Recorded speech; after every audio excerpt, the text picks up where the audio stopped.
وإذ بوأنا لإبراهيم مكان البيت ألا تشرك بي شيئا وطهر بيتي للطائفين والقائمين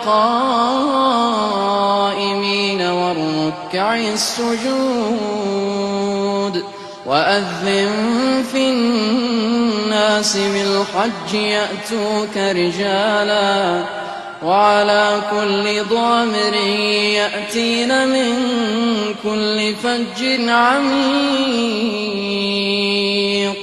ليشهدوا منافع لهم ويذكروا اسم الله في أيام معلومات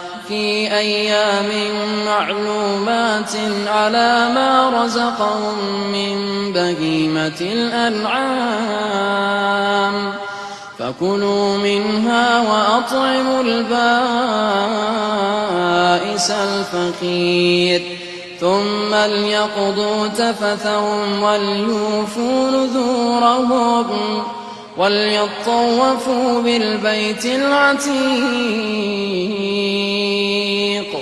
ذلك ومن يعظم حرمات الله فهو خير له عند ربه وأحلت لكم الأنعام إلا ما يتلى عليكم فاجتنبوا الرجس من الأوثان واجتنبوا قول الزور